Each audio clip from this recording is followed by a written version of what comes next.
بسم اللہ الرحمن الرحیم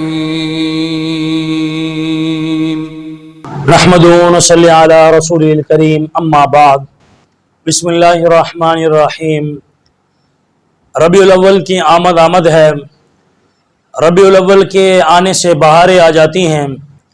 ربیع الاول خوشیوں کا مہینہ ہے۔ ربیع الاول تاریکیوں سے نور کی طرف لانے والا مہینہ ہے۔ ربیع الاول تاریکیوں کو ختم کرنے والا مہینہ ہے، اور کائنات کے بننے پر اتنی خوشی نہیں ہے جس طرح آپ علیہ السلام کی آمد پر خوشی ہے، اور آپ علیہ السلام کی آمد ہمارے لیے باعث مسرت ہے۔ آپ علیہ السلام کا دنیا میں آنا باعث خوشی ہے۔ آپ علیہ السلام کا دنیا میں آنا یہ ساری کائنات کے لیے ایک نور کا باعث ہے، اور آپ علیہ السلام کے آنے کی وجہ سے ساری کائنات میں روشنی پھیلی۔ آپ علیہ السلام کے آنے کی برکت سے ہمیں اور آپ کو اسلام نصیب ہوا۔ آپ علیہ السلام کے آنے کی برکت سے ہمیں کلمہ نصیب ہوا۔ آپ علیہ السلام کے آنے کی برکت سے ہمیں روشنیاں ملی، قرآن جیسی دولت ملی، اور اسی طرح اسلام جیسی دولت ملی۔ آپ علیہ جس طرح صبح سورج نکلتا ہے، سورج کے نکلنے سے پہلے روشنی نکلتی ہے، اور روشنی یہ بات بتانے والی ہوتی ہے اس کے بعد بہت بڑا سورج نکلنے والا ہے۔ اسی طرح آپ علیہ السلام کی بعثت سے پہلے چند واقعات ایسے ہوئے جن سے اشارہ ملتا تھا کہ اس کے بعد کو بہت بڑی ہستی آنے والی ہے، بہت بڑی کوئی عظیم الشان ہستی آنے والی ہے۔ حضرت عبد المطلب جو آپ علیہ السلام کے دادا ہیں، ان کو خواب آیا، اور خواب میں یہ بتلایا گیا کہ آپ احفر طیبہ، آپ پاکیزہ جگہ کو کھودیے۔ اب انہوں نے اس کی طرف توجہ نہ کی۔ دوسرے دن پھر خواب آیا کہ آپ احفر برا، نیک جگہ کو کھودیے، اور پھر اس کی طرف توجہ نہ گئی۔ پھر ان کو کہا گیا کہ احفر بئر زمزم، آپ زمزم کا کنواں کھودیے۔ تو پھر انہوں نے کہا مجھے پتہ نہیں ہے کہ زمزم کا کنواں کہاں ہے۔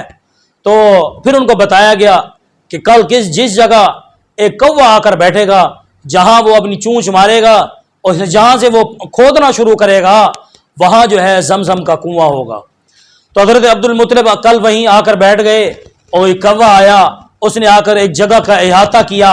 احاطہ کرنے کے بعد وہاں کھودنا شروع کیا، تو حضرت عبد المطلب کو پتہ لگ گیا کہ یہاں زمزم کا کنواں ہے، اور زمزم یہاں موجود ہے، جو حضرت اسماعیل علیہ السلام کی ایڑیوں کی برکت سے ہمیں ملا تھا، اور اسی طرح حضرت اسماعیل علیہ السلام کے رونے اور دھونے کی برکت سے ہمیں ملا تھا۔ فرمایا اس جگہ کو کھودیے۔ تو حضرت عبد المطلب نے قریش مکہ کو جمع کیا اور کہا کہ یہاں مجھے خبر دی گئی ہے اور یہاں زمزم کا کنواں ہے، تو اس کو کھودنے کا حکم دیا گیا ہے۔ تو انہوں نے حضرت عبد المطلب کی بات کی طرف توجہ نہ کی۔ انہوں نے کہا ہم نہیں کھودتے، آپ نے کھودنا ہے تو کھودیں، ہم نہیں کھودتے۔ انہوں نے ساتھ نہ دیا۔ تو انہوں نے اپنے بیٹے حضرت حارث کو ملایا، بڑے بیٹے تھے، ان کو ملایا اور ان کو کھودنا شروع کیا۔ کھودتے رہے تو اسی طرح کھودنے کے بعد یہاں زمزم کا کنواں نکل آیا۔ تو یہ زمزم کا کنواں جس طرح حضرت اسماعیل علیہ السلام کی برکت ہے، ان کا فیض ہے، عبد المطلب کی بھی اس میں محنت ہے، جو آپ علیہ السلام کے دادا ہیں۔ تو زمزم کا کنواں نکل آیا۔ اب یہاں اور بھی قریش جمع ہو گئے کہ ہمارا بھی اس میں حق ہے، ہمارا بھی حصہ ہے۔ تو جب حضرت عبد المطلب یہ کنواں کھود رہے تھے تو اس وقت پریشان ہوئے کہ لوگ میرا ساتھ نہیں دے رہے۔ تو انہوں نے کہا کہ یا اللہ، اگر میرے بیٹے ہوتے، زیادہ بیٹے ہوتے، تو مجھے لوگوں کے ساتھ کی ضرورت نہ پڑتی، تو میں خود یہ بیٹوں کے ذریعے کنواں کھود لیتا۔ اور ایک منت مانگی تھی انہوں نے کہا کہ اگر میرے 10 بیٹے ہوئے یا 12 بیٹے پیدا ہوئے تو میں ایک کو اللہ کے راستے میں قربان کر دوں گا۔ اب یہ منت مانی تو اللہ تعالیٰ نے ان کو 10 یا 12 بیٹے عطا فرمائے۔ سب سے بیٹے آپ علیہ السلام کے والد حضرت عبداللہ تھے۔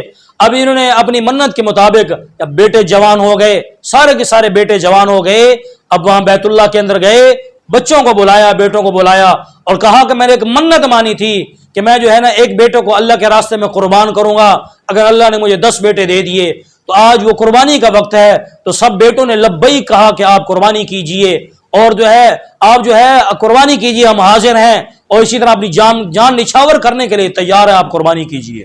تو قرعہ ڈالا گیا، تو آپ علیہ السلام کے والد محترم حضرت عبداللہ کا قرعہ نکلا، پھر ڈالا گیا، پھر ان کا نکلا، پھر ڈالا گیا تو پھر ان کا نکلا.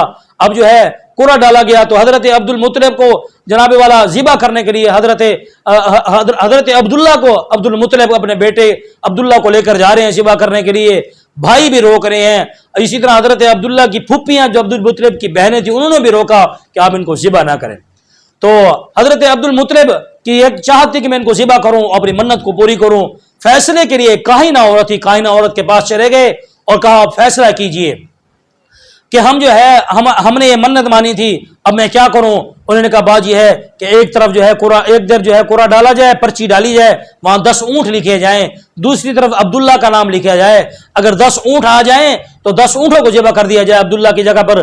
اگر عبداللہ آ جائے تو جناب پھر جو ہے قرہ ڈالا جائے, اونٹ بڑھا دیے جائیں, پھر اسی طرح پھر ڈالا جائے, اونٹ بڑھا دیے جائیں. اس طرح قرہ ڈالا گیا, قرہ ڈالتے رہے حتیٰ کہ 100 اونٹ تک پہنچ گئے. 100 اونٹوں کے بعد جو ہے 100 اونٹوں کے بعد جو پھر فیصلہ کیا گیا.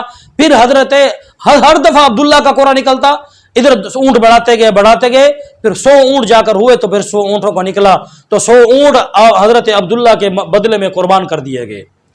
تو یہ آپ علیہ السلام کی پیدائش سے چند دن پہلے یہ واقعہ پیش آیا. یہ بیر زمزم والا, یہ زمزم کا کنواں پھر رونما ہوا. آج پوری دنیا جس سے فیض حاصل کر رہی ہے, پوری دنیا کے اندر یہ پانی جا رہا ہے, تو لوگ شفا یاب ہو رہے ہیں اس کی برکت سے. یہ آپ علیہ السلام کی پیدائش سے چند عرصہ پہلے یہ واقعہ پیش آیا.